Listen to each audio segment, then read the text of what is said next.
Hello dear student. आज का हमारा जो टॉपिक है वो है एक्स रेज कि एक्स रेज क्या है। देखिए, एक बार ज़रा हम एक्स रेज पढ़ने से पहले एक बार हम ईएम वेव का यहाँ पर स्पेक्ट्रम बना लेते हैं। ठीक है, इलेक्ट्रोमैग्नेटिक स्पेक्ट्रम। कुछ नहीं, हमने पहले भी बनाया हुआ है, लाइन स्पेक्ट्रा जब पढ़ा था, बस रिवाइज करवा रहा हूँ। देखिए, इसमें इस इलेक्ट्रोमैग्नेटिक स्पेक्ट्रा में यहाँ पर होता है विबग्योर, आपको याद आ गया होगा, विजिबल लाइट। ठीक है ना। उसके बाद इस तरफ आ जाता है आपका अल्ट्रा वायलेट, इस तरफ आ जाता है आपका इंफ्रारेड। ठीक है ना। उसके बाद अगर आप आगे चलते हैं, इससे इंफ्रारेड से आगे इधर आ जाती है माइक्रोवेव, और फिर आ जाती है आपकी रेडियो वेव। ठीक है। अल्ट्रा वायलेट से अगर आप नीचे की तरफ चलते हैं आई थिंक, तो यहाँ पर आ जाती है एक्स रे, और फिर आपकी आ जाती है गामा रेज एक्चुअली। ठीक है ना। तो देखिए, विबग्योर हमें पता है ये आपका 400 नैनोमीटर से लेकर के 700 नैनोमीटर तक होता है, वेवलेंथ की अगर मैं बात करता हूँ। तो जब मैं स्पेक्ट्रम में इस डायरेक्शन में जाता हूँ तो जो मेरी वेवलेंथ है वो इंक्रीज हो रही होती है, 400 700, फिर इसकी ज़्यादा, इसकी ज़्यादा, इसकी ज़्यादा। जबकि अगर मैं स्पेक्ट्रम में इस डायरेक्शन में जाता हूँ तो मेरी जो फ्रीक्वेंसी है वो क्या हो रही होती है, इंक्रीज हो रही होती है। बिकॉज हमें पता है कि लैम्डा इनटू में फ्रीक्वेंसी बराबर होती है स्पीड ऑफ लाइट के। ईएम वेव्स हैं सारी, इलेक्ट्रोमैग्नेटिक वेव की स्पीड तो कांस्टेंट होती है 3 × 10⁸। तो मैं यहाँ से कह सकता हूँ lambda is inversely proportional to the frequency. तो देखिए, हमारी एक्स रे है यहाँ पर, तो ऑब्वियस सी बात है एक्स रे की वेवलेंथ क्या होगी, आपकी विजिबल रेंज से कम होगी। तो जो इसकी वेवलेंथ है लगभग 1 से 100 एंगस्ट्रॉम तक की होती है एक्स रे की वेवलेंथ। तो क्योंकि ये विजिबल रेंज में नहीं आती है तो ये हमें नेक्ड आई से दिखाई नहीं देती है। ठीक है ना। तो ये था आपका इलेक्ट्रोमैग्नेटिक स्पेक्ट्रम।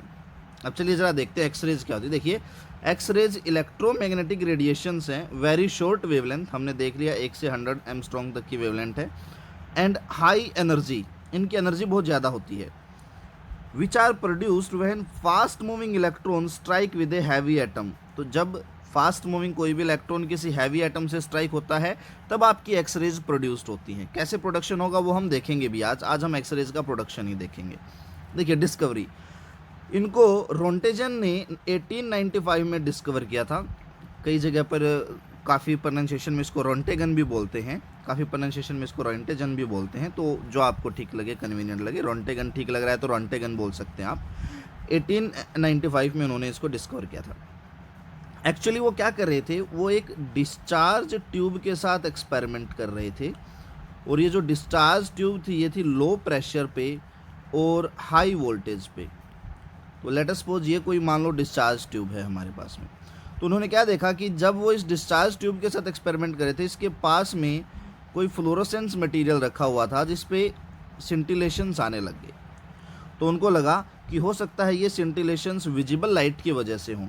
तो उन्होंने क्या किया, एक ब्लैक पेपर ले करके इस डिस्चार्ज ट्यूब को टोटली कवर अप कर दिया ब्लैक पेपर से। अब ब्लैक पेपर ने विजिबल लाइट को बाहर नहीं आने दिया, बट स्टिल यहाँ पर सिंटिलेशंस जनरेट हो रहे थे। तो उन्होंने कहा कि कोई ना कोई और ऐसी रेडिएशन है जो इन सिंटिलेशंस को जनरेट कर रही है, फ्लोरोसेंस इफेक्ट दे रही है, और उन्होंने इसका नाम रख दिया एक्स रे, कि एक्स रे है भाई हमारे पास में। ठीक है ना। अब बात करेंगे, देखिए, प्रोडक्शन की। एक्सरे के प्रोडक्शन के लिए जिस ट्यूब का हम यूज़ करते हैं उसका नाम है कोलिस ट्यूब। अब होता क्या है, देखिए, इस एक्सरे के प्रोडक्शन के अंदर देखो, हमारे पास में एक्सरे का प्रोडक्शन करने के लिए एक हमारे पास में टारगेट होना चाहिए जिसके ऊपर हम इलेक्ट्रॉन्स को डाल सकें। टारगेट जो है वो हैवी होना चाहिए।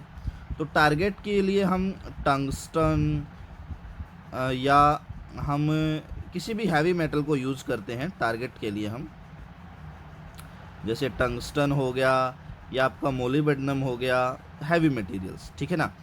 एक आपके पास में क्या होना चाहिए, इलेक्ट्रॉन का सोर्स होना चाहिए जो इलेक्ट्रॉन्स को जनरेट करे। अब देखिए ज़रा इस डायग्राम में देखते हैं, ये जो आपके पास में सर्कुलर शेप में दिख रहा है ये आपका है ग्लास शील्ड, ठीक है ना। यहाँ पर ये जो फिलामेंट लिखा हुआ है ये आपका है इलेक्ट्रॉन का सोर्स जो इलेक्ट्रॉन को जनरेट कर रहा है। ये फिलामेंट वोल्टेज है जो इलेक्ट्रॉन को जनरेट करने के काम आएगी। इस ग्लास शील्ड को हम वैक्यूम कर देते हैं वैक्यूम पंप की हेल्प से। वैक्यूम इसलिए करते हैं ताकि इलेक्ट्रॉन अंदर किसी एयर पार्टिकल से टकरा करके अपनी एनर्जी को लूज ना करे, ठीक है। उसके बाद हम क्या करते हैं, ये है हमारा टारगेट, ये वाला, ये हमारा टारगेट है, this is our target molybdenum का। ये हमारे पास में जो इसके साथ अटैच्ड है दिस इज कॉपर ब्लॉक, और ये एक कॉपर की रोड है। क्या यूज है इनका हम देखेंगे आगे। यहाँ पर एक एक्सेलरेटिंग वोल्टेज लगा दी हमने। ये एक्सेलरेटिंग वोल्टेज बेसिकली क्या कर रही है, इलेक्ट्रॉन्स को एक्सेलरेट कर रही है ताकि वो हाई एनर्जी अपने पास में पोजेस कर सकें। अभी अभी हमने पढ़ा डेफिनेशन में कि फास्ट मूविंग इलेक्ट्रॉन होने चाहिए, हैवी एटम से स्ट्राइक करने चाहिए, तभी एक्स रेज आपकी प्रोड्यूस्ड होंगी, ठीक है। सेटअप बड़ा सिंपल सा है, वर्किंग भी बड़ी ही आसान सी है। देखिए क्या होगा, फिलामेंट ट्यूब से, जो फिलामेंट ट्यूब है आपकी, यहाँ से इलेक्ट्रॉन्स आपके जनरेट होंगे, ठीक है ना। ये इलेक्ट्रॉन एक फाइन बीम में जाएं, फाइन बीम के रूप में मोशन करें, इसलिए हम यहाँ पर एक कोलीमीटर लगा देंगे। कोलीमीटर का काम ही ये है कि वो फाइन बीम्स को जनरेट करता है, जैसे ये लगा हुआ है यहाँ पर, ये कोलीमीटर है आपका। इसके सामने एक टारगेट होगा। टारगेट आपका कोई भी टंगस्टन या मोलिब्डेनम का कोई भी मटेरियल हो सकता है, हैवी होना चाहिए बस। साथ में टारगेट की कुछ एक और खासियत होनी चाहिए, वो भी हम देखेंगे। अब जैसे ये इलेक्ट्रॉन इस टारगेट पे स्ट्राइक करेगा तो ये इलेक्ट्रॉन स्ट्राइक करने के बाद दो चीज़ें जनरेट करेगा, ठीक है ना। तो मैं यहाँ लिख देता हूँ, जैसे ही इलेक्ट्रॉन आपका स्ट्राइक करेगा, इलेक्ट्रॉन स्ट्राइक करती जो इसकी एनर्जी है, इलेक्ट्रॉन की जो एनर्जी है वो आपकी दो पार्ट्स में यूटिलाइज होगी। एक तो एक्सरे की फॉर्म में यूटिलाइज होगी और दूसरी हीट रेज ये जनरेट करेगा, हीटिंग इफेक्ट देगा। अब जो इलेक्ट्रॉन की एनर्जी है वो सिर्फ 1 to 10% ही एक्स रेज की फॉर्म में यूटिलाइज हो पाती है।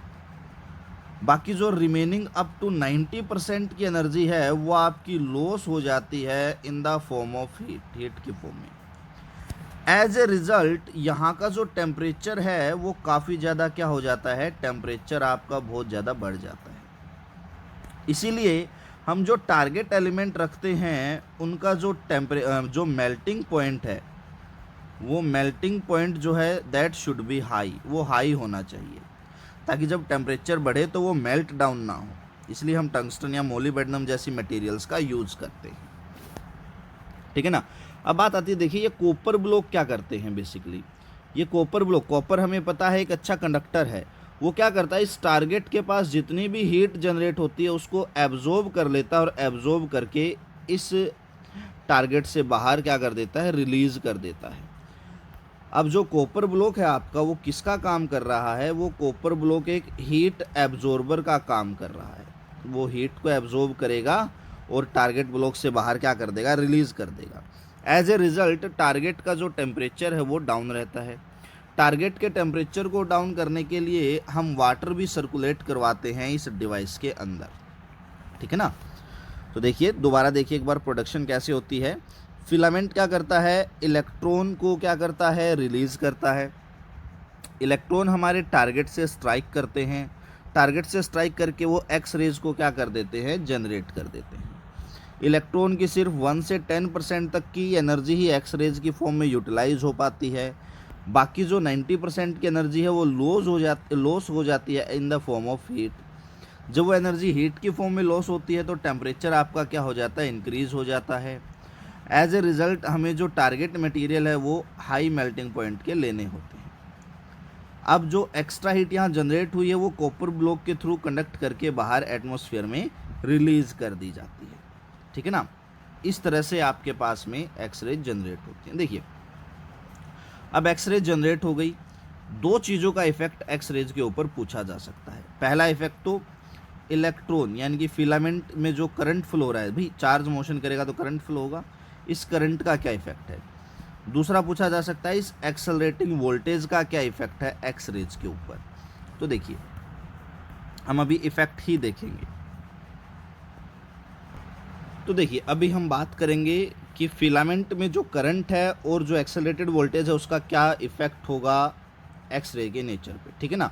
तो देखिए देखो फिलामेंट में करंट का मतलब है यहाँ से जो इलेक्ट्रॉन रिलीज हो रहे हैं। अब एक चीज़ सोचिए, अगर मैं फिलामेंट करंट को इंक्रीज कर देता हूँ, सबसे पहले मैं देख लेता हूँ यहाँ पर इफेक्ट ऑफ करंट,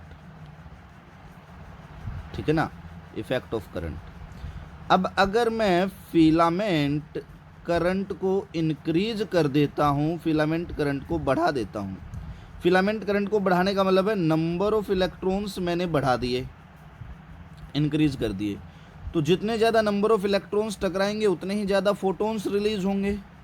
तो नंबर ऑफ फोटॉन्स जो हैं एक्स रेज के वो भी क्या हो जाएंगे, आपके बढ़ जाएंगे। और जितने ज़्यादा नंबर ऑफ फोटॉन्स रिलीज होंगे, हमें पता है number of photons per unit area per unit time is known as intensity. तो जो इंटेंसिटी है एक्स रेज की वो भी क्या हो जाएगी, बढ़ जाएगी, ठीक है ना। समझ गए मेरी बात को, कि अगर आप मान लीजिए नंबर ऑफ इलेक्ट्रॉन्स बढ़ाते हैं, करंट बढ़ाते हैं, तो एक्स रेज की इंटेंसिटी भी क्या हो जाएगी, आपकी इंक्रीज हो जाएगी। तो आप कह सकते हैं फिलामेंट करंट जो है मेरे पास में, वो फिलामेंट करंट क्या कर रहा है, डायरेक्टली प्रोपोर्शनल है किसके, इंटेंसिटी ऑफ एक्स रेज के। अगर मैं फिलामेंट करंट को बढ़ाऊंगा एक्स रे की इंटेंसिटी बढ़ेगी। इंटेंसिटी बढ़ने का मतलब है नंबर ऑफ फोटॉन्स बढ़े, यानी कि आप कह सकते हो क्वांटिटी जो है एक्स रेज की वो क्या बढ़ गई है, इंक्रीज हो गई है। क्वांटिटी लेमन लैंग्वेज में आप बोल सकते हो इसको। तो ये तो था effect of current X ray के ऊपर। दूसरे पार्ट में देखेंगे हम effect of accelerated voltage. Accelerated voltage का क्या इफेक्ट होगा। अच्छा चलो जरा एक बार देखते हैं एक्सेलरेटेड वोल्टेज करती क्या है। देखिए यहाँ से एक इलेक्ट्रॉन मेरा जनरेट हुआ, ये पॉजिटिव इस इलेक्ट्रॉन को अपनी तरफ खींचेगा। तो जब ये पॉजिटिव उस इलेक्ट्रॉन को अपनी तरफ खींचेगा तो इलेक्ट्रॉन को एक्सेलरेट करेगा। इलेक्ट्रॉन जितना ज़्यादा एक्सेलरेट होगा उसके पास एनर्जी क्या होगी, उतनी ही ज़्यादा होगी, ठीक है ना। तो सीधी सी बात है। अब जैसे जैसे मैं एक्सेलरेटेड वोल्टेज को बढ़ा रहा हूँ, जैसे जैसे मैं अपनी एक्सेलरेटेड वोल्टेज को क्या कर रहा हूँ, इंक्रीज कर रहा हूँ, तो मुझे क्या पता लग गया कि मेरा जो इलेक्ट्रॉन है उसकी एनर्जी भी क्या हो रही है, इंक्रीज हो रही है। और मुझे पता है जितनी ज़्यादा हाई एनर्जी का इलेक्ट्रॉन मैं टारगेट पे स्ट्राइक करूँगा, एक्स रेज भी उतनी ही ज़्यादा हाई एनर्जी की क्या होंगी, जनरेट होंगी। तो अगर मेरी इलेक्ट्रॉन की एनर्जी बढ़ेगी तो जो एमिटेड एक्स रे फोटॉन्स हैं, जो एक्स रेज हैं, उनकी एनर्जी भी क्या होगी, इंक्रीज होगी। और हमें पता है एक्स रेज की एनर्जी जितनी ज़्यादा होगी वो किसी भी टारगेट को उतना ही डीपली क्या कर पाएंगी, पेनिट्रेट कर पाएंगी। यानी कि अगर मैं इलेक्ट्रॉन की एनर्जी को बढ़ा देता हूँ तो मेरे एक्स रेज की एनर्जी भी क्या हो जाती है, बढ़ जाती है। एज ए रिज़ल्ट उसकी पेनिट्रेशन पावर, यानी कि किसी भी टारगेट को पेनिट्रेट करने की जो उसकी पावर है वो भी क्या हो जाती है, बढ़ जाती है। अब इलेक्ट्रॉन की एनर्जी कैसे बढ़ी, जब मैंने क्या किया, एक्सेलरेटेड वोल्टेज को क्या कर दिया, मैंने बढ़ा दिया। तो यहाँ से मैंने कह दिया अगर मैं एक्सेलरेटेड वोल्टेज को बढ़ा देता हूँ, इलेक्ट्रॉन की एनर्जी बढ़ेगी। इलेक्ट्रॉन की एनर्जी बढ़ेगी तो एक्स रेज की एनर्जी बढ़ेगी, एक्स रेज की एनर्जी बढ़ेगी तो पेनिट्रेशन पावर भी बढ़ेगी। यानी कि अगर आप शॉर्ट में कहना चाहें इस बात को, तो आप कह सकते हैं कि एक्सेलरेटेड वोल्टेज को अगर मैं इंक्रीज कर रहा हूँ, उसकी वजह से मेरी जो एक्स रेज है उनकी पेनिट्रेशन पावर भी क्या हो रही है, उनकी पेनिट्रेशन पावर भी इंक्रीज हो रही है, ठीक है ना। यानी कि एक्सेलरेटेड वोल्टेज जो है आपका, आप कह सकते हो डायरेक्टली प्रोपोर्शनल है किसके, पेनिट्रेशन पावर के। अब देखो पेनिट्रेशन पावर अच्छी होने का मतलब है हमारे पास में एक अच्छी क्वालिटी की एक्स रेज है, तो आप कह सकते हो कि उसकी क्वालिटी जो है वो क्या हो गई है, अब इंक्रीज हो गई है। लेमन लैंग्वेज में कहना चाहो तो quality of X rays increases, अच्छी हो गई है, बढ़ गई है क्वालिटी, ठीक है ना। चलिए जरा पेनिट्रेशन पावर की बात कर ही ली है तो एक्स रेज के टाइप्स भी देख लेते हैं। देखिए पेनिट्रेशन पावर के बिहाफ पे एक्स रेज के सिंपली दो टाइप्स होते हैं आपके। एक को हम बोलते हैं हार्ड एक्स रेज और एक को हम बोलते हैं सॉफ्ट एक्स रेज। नाम ही बता रहा है, हार्ड एक्स रेज तो वो हो जाएंगी जो आपके किसी भी मटेरियल को डीपली पेनिट्रेट कर पाएँ, और सॉफ्ट एक्स रेज वो हो जाएंगी जो किसी भी मटेरियल को उतना ज़्यादा डीपली पेनिट्रेट नहीं कर सकती हैं। ठीक है ना। तो लेक्चर काफ़ी लंबा हो जाएगा, आज के लिए सिर्फ इतना ही।